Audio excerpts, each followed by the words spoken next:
والنجم إذا هوى ما ضل صاحبكم وما غوى وما ينطق عن الهوى إن هو إلا وحي يوحى علمه شديد القوى ذو مرة فاستوى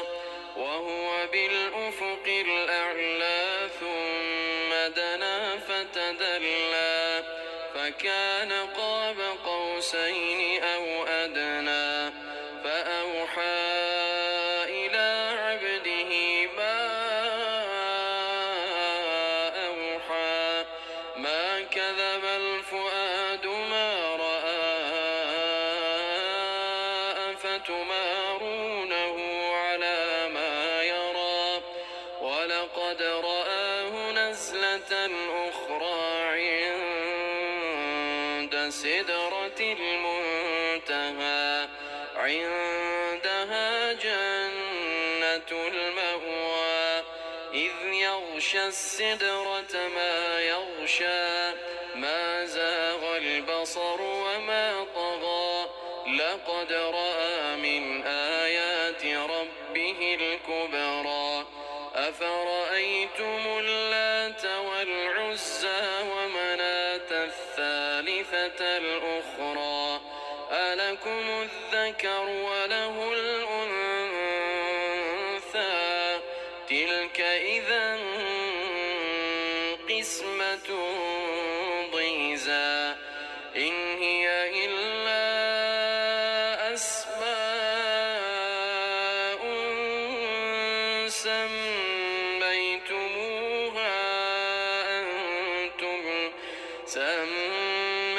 سميتموها أنتم وآباؤكم ما أنزل الله بها من سلطان إن يتبعون إلا الظن وما تهوى الأنفس ولقد جاءهم من ربهم الهدى أم للإنسان ما تمنى فلله الآخرة والأولى وكم من ملك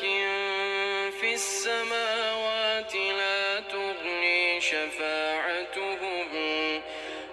تغني شفاعتهم شيئا إلا من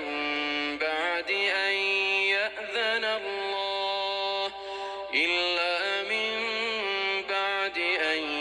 يأذن الله لمن يشاء ويرضى إن الذين لا يؤمنون بالآخرة ليسمون الملائكة تسمية الأنثى وما لهم به من علم إن يتبعون إلا الظن وإن الظن لا يغني من الحق شيئا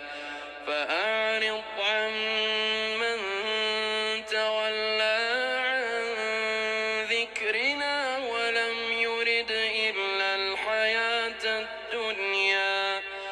ذلك مبلغهم من العلم إن ربك هو أعلم بمن ضل عن سبيله وهو أعلم بمن اهتدى ولله ما في السماوات وما في الأرض ليجزي الذين أساءوا بما عملوا ويجزي الذين أحسنوا بالحسنى الذين يجتنبون كبائر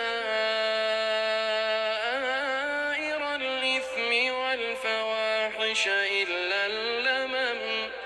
إن ربك واسع المغفرة هو أعلم بكم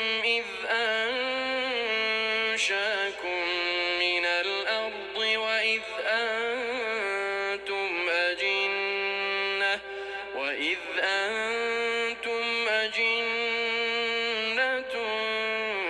في بطون أمهاتكم فلا تزكوا أنفسكم هو أعلم بمن اتقى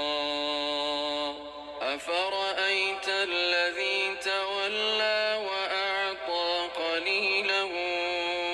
وأكدى أعنده علم الغيب فهو يرى أم لم ينبأ بما في صحف موسى وإبراهيم الذي وفى ألا تزر وازرة وزر أخرى وأن ليس للإنسان إلا ما سعى وأن سعيه سوف يرى ثم يجزاه الجزاء الأوفى وأن إلى ربك المنتهى وأنه هو أضحك وأبكى وأنه هو أمات وأحيا وأنه خلق الزوجين الذكر والأنثى من نطفة إذا تمنى وأن عليه النشأة الأخرى وأنه هو أغنى وأقنى وأنه هو رب الشعرى وأنه أهلك عادا الأولى وثمود فما أبقى وقوم نوح من قبل إنهم كانوا هم أظلم وأطغى والمؤتفكة أهوى فغشاها ما غشا فبأي آلاء ربك تتمارى هذا نذير من النذر الأولى أزفت الآزفة ليس لها من دون الله كاشفة أفمن هذا الحديث تعجبون وتضحكون ولا تبكون وأنتم سامدون فاسجدوا لله